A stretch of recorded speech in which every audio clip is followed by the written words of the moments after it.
What's up, YouTube? Welcome back to my crypto journey. My name is Rodney, and oh, Russ, you want to come for the great one? Well, guess what, baby? I got time today. So without further ado, let's get into the video because there's a ton of moving parts going on right now. So it all starts with this Reddit post titled $1.2 million stolen from new swap, and Saitama devs are covering it up. So I'm going to jump into this, and I'll put a link to the entire article in the description down below, and then we'll get to the Twitter stuff that ensued after I posted this on Twitter.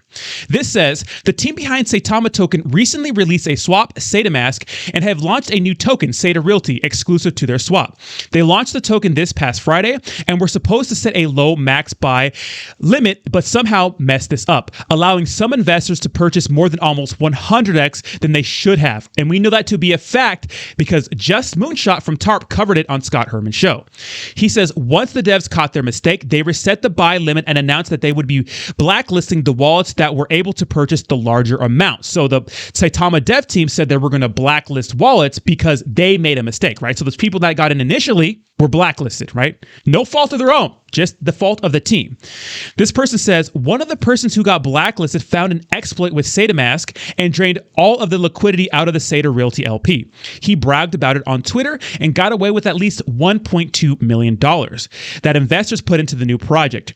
He did so without touching Saita Realty he bought with the blacklisted wallet. No one that bought Saita Realty can cash out now as there is zero liquidity left. Now, this is a fact, right? There's very, very low liquidity in Saitamask. A lot of people have tens of thousands of dollars stuck in Saita Realty tokens on their Saitamask app. They can't sell it. Why? There's no liquidity, right? It reflects like thousands of dollars on your phone, but you can't sell it. What do you call it when you could buy something and you can't sell something? I'll leave that one up to you guys. It continues saying, somehow the thief was able to trick Saitamask into swapping ETH for 10 times the amount of Saitama he should have received and then swap for the Saita Realty all in one transaction. He then swapped back to Saita Realty for Saitama, cashed out that ETH, and transferred the ETH to another wallet to Tumble. Here's a screenshot of the instant 10x he was able to trick the Saitamask router into doing. Right here, you can see right here, $53 wrapped Ether, $500 in Saitama.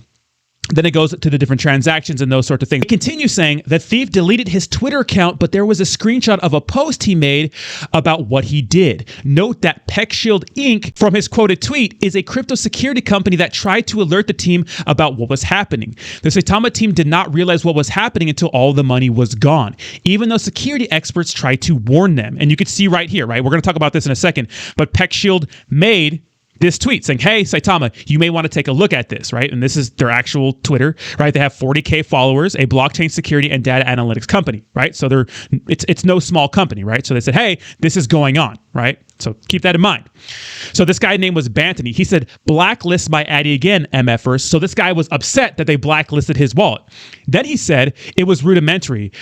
I was buying tokens through a different function, realized I was paying 10% the price, started going bananas after that. To call it an exploit is egregious. I didn't do anything spectacular. They just messed up spectacularly. So he's just saying the initial buys, right? They messed up the price for the token. It was supposed to be different, right? So this guy said, why are you blacklisting my wallet when you guys effed up? Okay, this continues. The Saitama devs hosted a Twitter space the next day and claimed that the thief was running arbitrage through Uniswap. This is not what happened, and anyone who can understand transactions on Etherscan can clearly see that their claim is false. The instant 10x exploit happened directly and fully through the Saitamask router. All of these transactions happen fully within Saitamask contracts, as you can see here in the transaction above. The devs know all of this and are covering it up. The fact that the devs are sweeping this under the rug and have kept the swap open seems criminal to me. And I agree, right? You shouldn't be able to buy this token at all because you can't pull out your tokens. That's crazy to me. Here, you can see the liquidity is completely gone and the investors are currently unable to cash out. And we know that, right?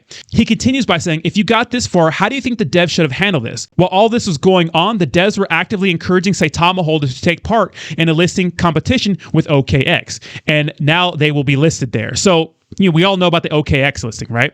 So let's jump into what happened on Twitter. I posted, all right, blockchain experts, what do you think? I posted this article. I hashtag Saitama and those sorts of things. I tagged PeckShield, Certic Alert, and Zach XBT, which these are all like blockchain detectives. Nowhere did I mention Saitama, Just Moonshot, or any of those people. Now, I did criticize TARP earlier on my show because I feel like when it comes to Saitama, they're kind of giving them a pass, right? They're not leaning into them as hard as they should. At the end of the day, they put out a contract out there that was poorly made, and a lot of investors are suffering because of it. And this is their second launch. It's mediocrity, right? We can't accept that. All right, so this is what happened. Just Moonshot from TARP then posted, "Hey, Crypto Journey, since you asked, here is the account that was used to buy at a lower percent and sell at a higher percent, arbitrage, 10%.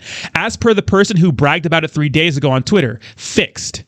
Next time, why not ask? You know where to find me," right? So first off, Justin, I DM'd you, as you can see right here, on March 3rd about a whale wallet in Saitama, holds millions of dollars in Saitama, that has been providing liquidity to Saitamask. I asked you about this. I asked you to look into this, right? Respectfully, as you can see right here, right? Okay. So you didn't respond to this. So why would I ask you about any of this if you haven't replied to my first one questioning Saitama, right? So when you say you know where to find me, I don't have your number. I can't call you. You got to respond to the DMs, my guy. And this is very suspicious. This is a video all in itself, right? So people think that he was dunking on me by posting this. He's not. He just explains the situation. So then I post, to be fair, I did send you a DM a while back with no response on another issue. Thanks. So what do you make of that post? I would like to see a breakdown of all those claims. Also, how can we avoid this liquidity issue next time? People have thousands of dollars stuck. Right? He says, compared to your average investor, this was a high level move. It's pretty easy from Saitama's side going forward. So pretty much he's saying that what this guy did was a high level move. He says, watch the chain for this type of movement and blacklist that wallet. In fact, they could create a bot that watches for a direct ETH SR type transaction. So he's saying going forward, this is what the Saitama team should do in order to avoid these kinds of issues. Also, make sure you set the correct price. Also, make sure you stick to the 30-second cooldown period like you said you were going to have. But they didn't do any of that, right? So, okay, so what you're telling me is that the Saitama team could have did a better job going forward, proving our point, right? Proving our point. Okay, that's pretty interesting. Then I say, so this guy was pretty much able to exploit the whole Saita Realty launch? Damn, what do you make of the $1.2 million claim? He says, we will see what comes out in the wash as investigations are sure to be taking place since he made some mistakes along the way. Making him traceable depends where Saitama's legal team wants to go with it, but that's not our job to speculate on, right? So he's pretty much saying that we don't know if it's $1.2 million. It could be, it could not, right? But they're going to get to the bottom of it during an investigation if they want to investigate it. We'll see. I said, I'm interested to see where the investigation goes. Either way, got to do a better job when it comes to protecting investor money and ensuring this app is safe to use. No reason why people shouldn't be able to trade as they please. Thanks for looking into this. And then I posted, shout out to Just Moonshot for looking into this. I asked for an expert and I got an answer. Going forward, we need to do a better job when launching tokens. There's no reason why thousands of dollars of investor money should be locked up. Demand more from your project. Just Moonshot replies, I agree. Launching a token is not an easy job and must be done to the highest standards, and investors have the right to ask questions. Let's not lose, I think he meant lose, but you know, he's a blockchain expert, not a grammar expert. Let's not lose sight of this is real money in crypto. I think he means like let's not lose sight of this. This is real money, not digital funny money. And I said, I couldn't agree more, right? That's everything I'm talking about. So this is where Saitama Guru comes in. So Saitama Guru retweets Just Moonshot's tweet with me tagged in it saying, thanks Just Moonshot. We actually spoke on this during Twitter Space briefly the other day. As I said previously, FUD is 99% of the time resolved with proper information. Wish folks would take 5 more minutes to educate themselves before spending even more time creating a false narrative. Not knowing that we had a thread getting to the bottom of it and agreed, hey, your team is incompetent. You messed up another launch. That's why people were able to get exploited. And that's why people have their money tied up in Saita Realty because of you guys, not FUD. And then I tweeted, hey, Rusty, it's not FUD when people that invested into your scam token can't freely trade it. You know why? Because you and your team of goons botched another launch. You claim to be revolutionary, but so far everything you guys do is mediocre at best.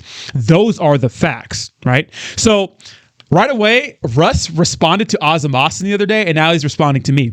Boys, they're cracking. They're cracking. There's only so many times You can dupe your community before people start scratching their heads. And you're starting to see more and more prominent figures in the wolf pack begin to question, like, what the hell is going on here? Look at, the fact is, you guys botched this launch. This is all your fault. Error. I understand that Max and his team are not copy and pasting a random coin like we see every day on Uniswap. I get it. I understand it's hard to build things from the ground up. I get it, Russ.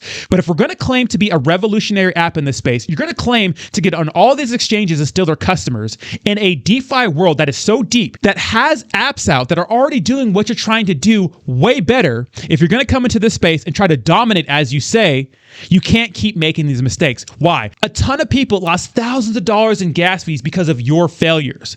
A ton of people have thousands of dollars of Saitama Realty tokens tied up in Saitamask and can't swap out because of your error.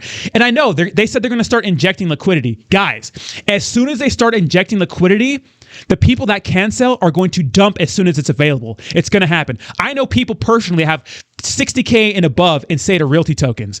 As soon as there's liquidity added, they're dumping all of that. So every time you add liquidity, it's going to get dumped on. Look at Russ. You can get mad and say things are FUD, right? You can call me a FUDder. You can call Ozim a FUDder. You can call all of us FUDders. But at the end of the day, you're cracking and you're letting down your investors. Get it together, Russ. If this is supposed to be a serious project like you say it is, right? Get it together. Because right now, people are losing money. And the only people that are sticking around are crazy loyalists. And they're dropping like flies. You see it in the chart. Guys, the chart doesn't lie. When I look at the Saitama chart, what do I see?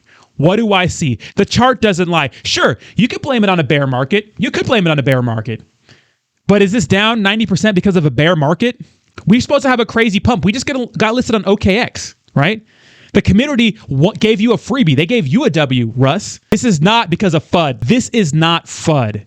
This is self-sabotage, and you guys are destroying the project. But anyways, thank you so much for watching the video. Let me know what you think in the comments down below. What do you think of this entire situation? I'm interested to hear your opinion. Thank you so much for watching. I'll talk to you soon. Peace.